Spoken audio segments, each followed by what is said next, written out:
The average Canadian vehicle and the data, all this information comes from StatsCan and Statista.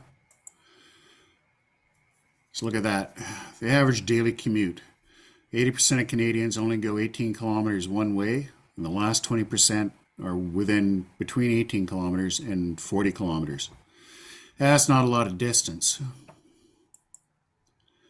Daily commute times, 30 minutes each way, and if you pile that up, it's into an hour a day. 240 hours a year you're spending in your car. And if it's a legacy internal combustion engine car, that's 240 hours of putting things into the environment. Average speed in urban areas. Like you'll see a lot of markers saying 50 kilometers an hour. Well, when you collect up all the as traffic piles up, you wait for lights, you go for lights, whatever. The average speed in any urban area actually breaks down to only 36 kilometers an hour, and that kind of reinforces the average daily commute time and average daily commute in kilometers. Now, the average internal combustion engine vehicle fuel consumption is 8.6 liters per 100 kilometers, or only 27 miles per gallon. Most of us have been around. 40 years ago, what were governments trying to get to? They were trying to get to an average fuel consumption across our vehicle fleet of 30 miles per gallon. Well, it's only been 40 years. We haven't quite made it. Vehicle engines have gotten more efficient. That's very true. More efficient, more powerful. But they're now they have much bigger vehicles wrapped around them. So that continues to drive down the average fleet fuel consumption. So at 8.6 liters per 100 kilometers at $2 a liter, $17.20 to go 100 kilometers. That's a lot of money out of your pocket. Average kilometers driven in Canada, 15,200 plus or minus 8%. And the average vehicle price for all vehicles sold in June of 2022, when you put them all together, it comes out to just under $53,000. Some people seem to remember, oh, we can buy new cars for 25 grand or 30 grand or 40 grand. That's not the average. That's in fact fewer and fewer. If you look at a big company like Toyota that sells a lot of cars, somewhere between 10 to 15% of the vehicles they sell are the cheaper ones. Your Corollas and stuff. Yeah, vehicle pricing has gone up dramatically. So, why are EVs great? It's about efficiency. So you put your ICE vehicle on the road and you pour fuel into it, and that fuel turns around and you lose a lot of that due to engine losses, parasitic losses, drivetrain losses, using your auxiliaries for electricity. You put all that together, you're losing 75 to 84% of the original energy that you've put into that car, meaning only 16 to 25% of that actually moves your vehicle down the road. By the way, these numbers do not take into account all the energy inputs taken to get that fuel and put it in your tank. So all in all, a pretty inefficient system, creating heat and pollution. Electric vehicle, only about 11% of the energy is actually lost. You lose some to charging, some to drivetrain, powertrain and cooling, steering, auxiliaries. But especially in urban traffic where you're starting and stopping, you're getting a lot of that energy back, up to 22%.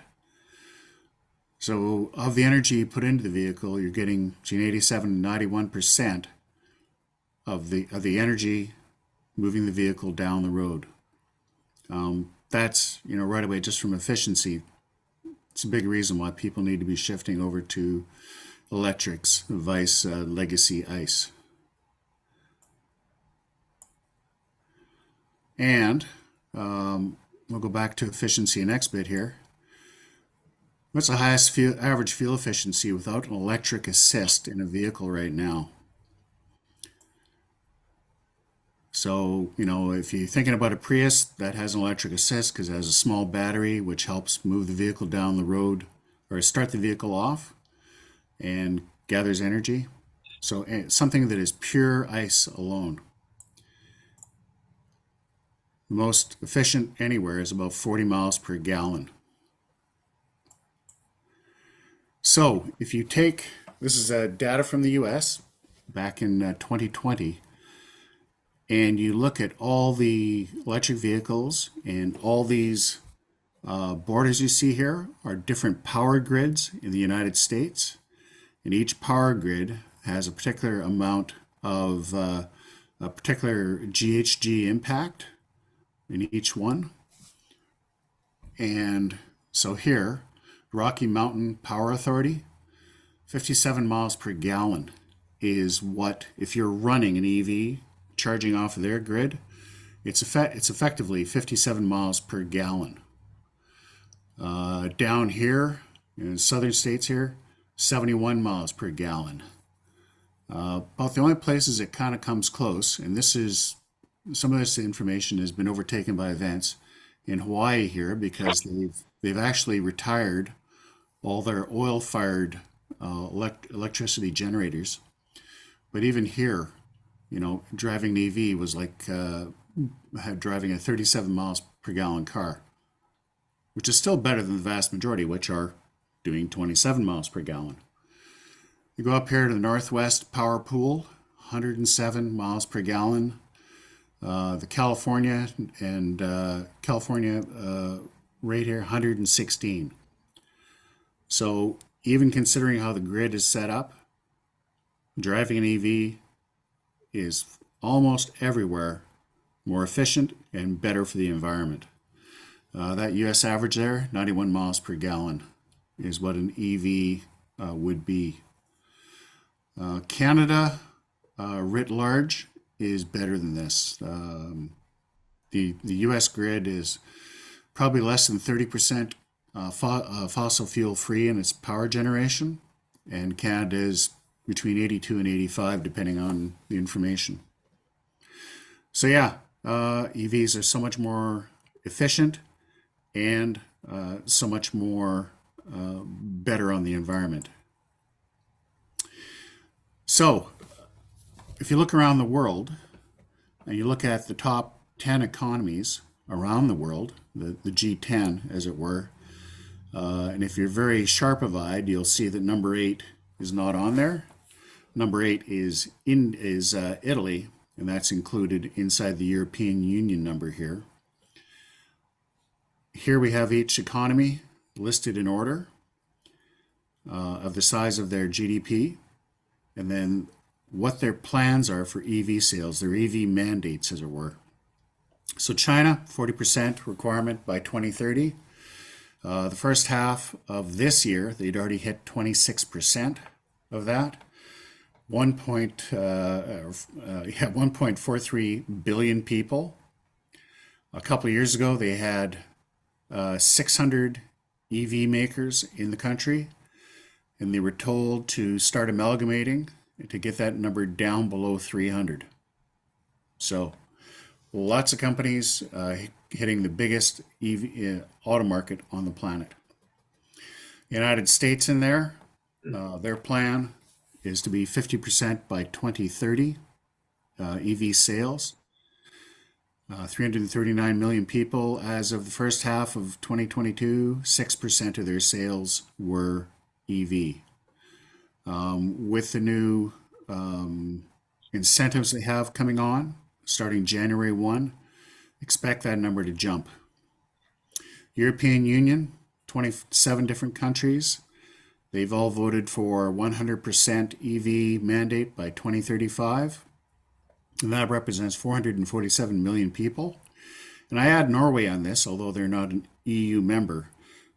because their mandate is 100% EV sales by 2025. And in the first half of this year, 90% of their sales were EVs.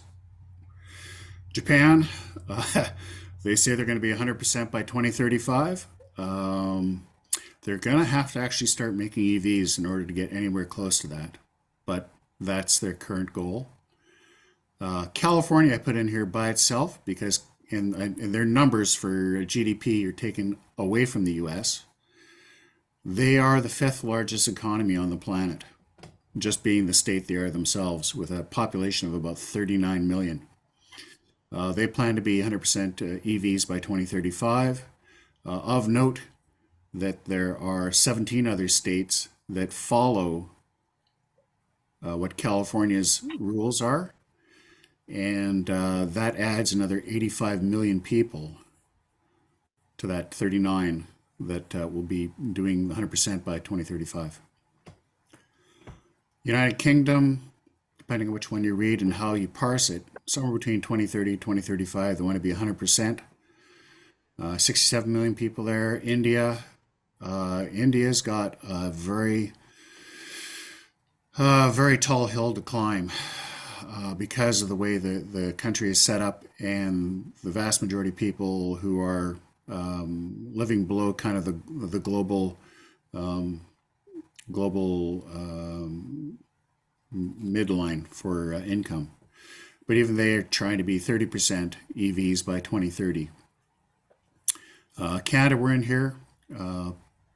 The federal government's stated number is 60% EVs by 2030 and 100% by 2040. Expect that to come down, and I'll tell you why when I get to the end here.